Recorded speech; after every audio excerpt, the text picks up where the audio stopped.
good afternoon, everybody. I have to say a few things. First of all, you will notice I have my speech with me. There are numerous reasons for this. One is, if you know me well, I'm quite prone to going off the subject and telling strange stories about my family, so I'd like not to embarrass them today. Secondly, I'm so glad I wrote this down because everybody's been saying all the things I wanted to say and now I've got nothing left to say, so maybe I'll just throw it away. Myra told me to go long, very dangerous thing to say, but maybe I will. But yes, I do want to try and stick to what I'm saying, but before I do, there are two things I need to say. Firstly, today I am immensely proud, I'm always proud, but today immensely proud to be a member of the Winchester School.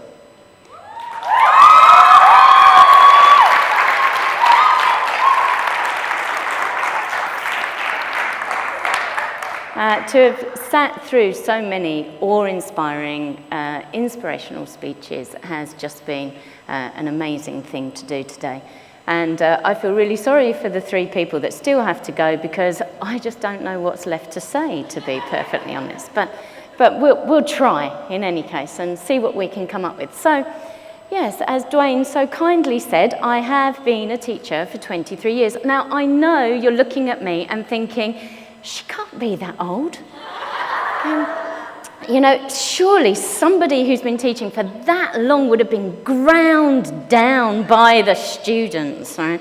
Okay, but the truth is that I actually love what I do, okay? And every day to me is a new adventure, okay? And I think that that makes all the difference.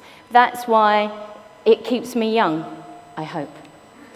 Now, I could consider myself to be the old face of teaching.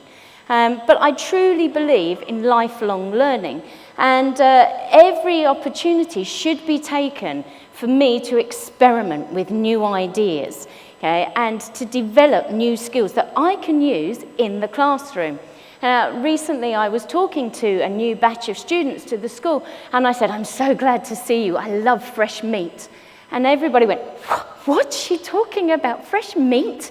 Yes, to experiment on, okay? Remember, my hobby is psychologically scarring young minds. That's why I'm a teacher. Okay, so I know teachers who say that they think teaching hasn't changed in 20 years. Now, I sort of agree that the basics have stayed the same, but I'm not the same teacher I was 23 years ago. I'm not even the same person I was 23 years ago.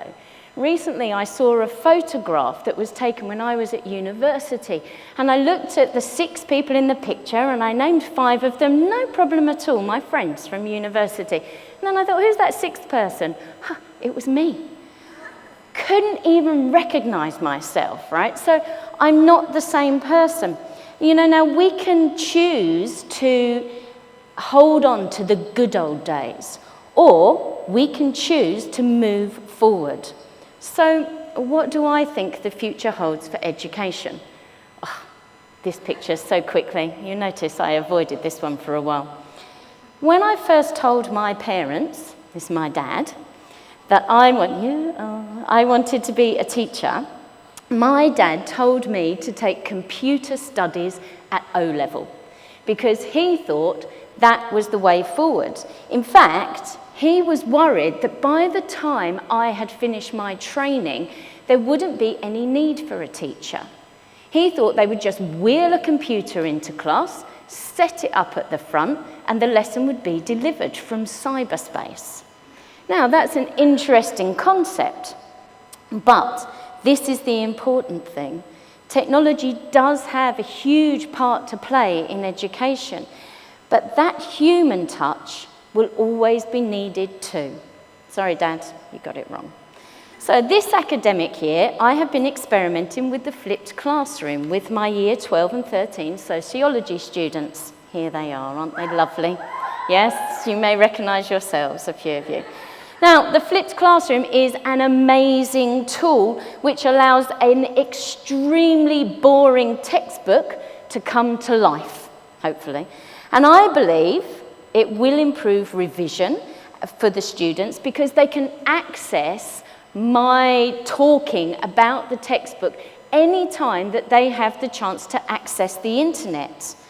Now, it allows me to do far more fun activities in the classroom. So why after the first month did I feel that I was slightly disconnected from the students? So I think I have a pretty good relationship with them, and it just didn't seem to make sense. So I started to bounce the ideas around with my head of humanities, Anna, who's really embarrassed that I'm going to mention her now, but I just have, and it was nice. And I realised that it was the personal touch that was missing. Yes, everything was carefully planned. Yes, the activities supported the new ideas, and active learning was incessant. But what was missing was the personal interaction between me and the students. Luckily, I'd been practicing this speech, and so I was able to adjust, prove positive if ever I needed it, that the use of technology is essential, but that personal human interaction is vital too. To look to the future, we have to understand the past. I am convinced, here he is, that Plato would have had volumes to say on an event such as this. I'm so glad that I heard him spoken about earlier on today. So I feel it's only right that his ideas should be the springboard to our understanding of education in the future. And I want to look at the allegory of the cave, because this embraces all that we want to achieve as teachers. But too often, people are afraid to take that extra step, that leap of faith. Now, I'm sure you were probably thinking that I'd just taken a really bad photograph here and decided to put it in my PowerPoint. But actually, all of my photographs today were created by my very, very talented daughter. So a big thank you to my daughter, Megan, for putting them together. And I better thank my son as well, James, otherwise I'll be in trouble. Yes, Shenny, I know that was you. Now, in the allegory of the cave, oddly enough, there are a group of people who've lived in a cave for a long time. Now, there is a fire in this cave, and they can see shadowy figures. They get to recognise these shadowy figures, and in fact, they understand everything that they do because they watch them every day. The people move around, the people watching them watch the shadowy figures, and they start to understand what they're doing. They feel they really know these people. Nothing surprises them. Nothing that they do is out of place or not what they're expecting. One day, one of the people in the caves manages to break free. They're all chained up, so this is why they can't escape. And he runs to the entrance of the cave. The bright light when he goes out is scary. It's really intimidating, but he's determined. And he leaves the cave to find there is a whole big world outside. He travels the world and he learns many new things, but he never forgets the other people he left behind in the cave. Eventually, he returns to the cave, intending to bring out the other people. But when he goes inside, he finds it really difficult to focus, and he stumbles in, looking uncoordinated to all the people inside. And the people in the cave laugh at him. He talks to the other cave members, telling them of all the wonderful sights he has seen and the amazing knowledge he has gained. Okay? And he invites them to go with him, to go on his voyage of discovery. But to his astonishment, many of the cave inhabitants decline.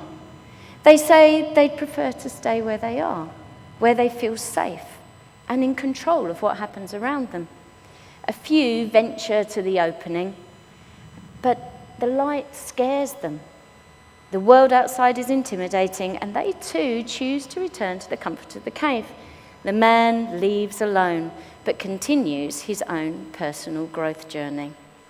For Plato, this man was the philosopher of society, few in number and often mocked and scorned by the rest of society. For me, this is a modern-day teacher, that mocking and scorning bit particularly. How many times in a classroom have I felt that I am dragging the students, kicking and screaming, into understanding a new concept? Jennifer, where are you? How many ways have I used to explain an idea yet there are still a few students looking at me blankly. Jennifer. It is easier to stay in the darkness, but as teachers, we cannot give up, as Plato's philosopher did. We have dedicated our lives, me particularly, to eradicating ignorance and bringing people into the light. And if we have to become sneaky and use modern technology, then that's what we're going to do, and that's the way that we will move forward. So, for me, the future of education lies in adaptability. The core components will still be there. After all, we may question, when will we ever use a simultaneous equation again? But every time you compare prices in a shop, you're using those skills. Or we may wonder, why am I reading Shakespeare when 50 Shades of Grey is gaining far more media hype? Now, I've read both, I'd like you to know. I may not be around to prove the argument of longevity, but I'm pretty certain that Shakespeare is going to win. However, we must evolve to survive and find a way to embrace new technology, rather than always telling our students to put that away, as if an iPhone was a dangerous tool. Ooh, and somebody might learn something from it. Many people and teachers are resistant to change. Teachers are people as well, but they're slightly different. But I do feel that teachers have a crucial role to play in education, because they have to be the ones prepared to say, stop. Yes, technology is amazing, opening up new vistas and creating new experiences, but human beings are amazing too. And that's the side of education that must not be lost in the pursuit of technological advancement. The inquisitive mind of a person, no matter what their age, should never be dismissed in deference to technology. They must work together to make a brighter future. Shafna, are you here? Shafna, where are you? Shafna? Is your sister here? Oh, I wanted Shafna's sister to come up on stage here with me, because whilst Shafna was speaking, her sister asked if she could come up on stage and speak. Now, how old is your sister, Shafna? She's 4.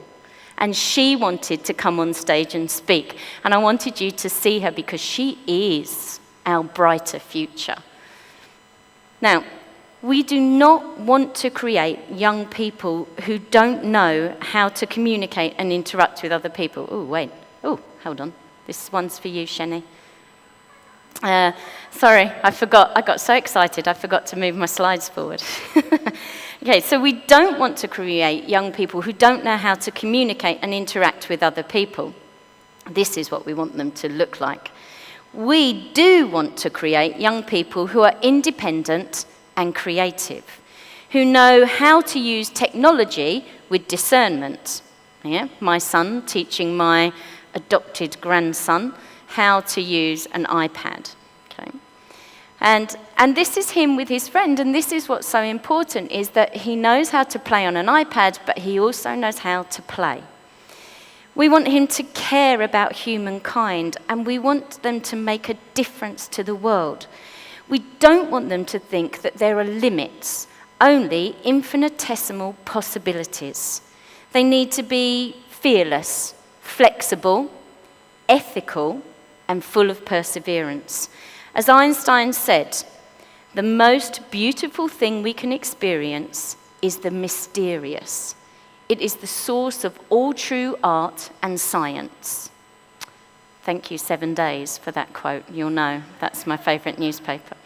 From mystery, we progress to new discoveries. My big question is, do we, as educators, have the capability to support and develop these people? If we are afraid, what can we hope to instill in our students? We cannot be afraid to move forward. We cannot be afraid to embrace new technology. Don't worry, last page. We cannot be afraid to not know all the answers. We cannot be afraid to see learning as a two-way process. We cannot be afraid of creativity. We cannot be afraid of new ideas. Embracing these, look, here's a group of teachers that do all of those things. Embracing these will help us face the future with our students. Sometimes they will lead us. Sometimes we will lead them. And the best of times will be when we move forward together with no fear of destiny, because we want to shape our futures. Thank you.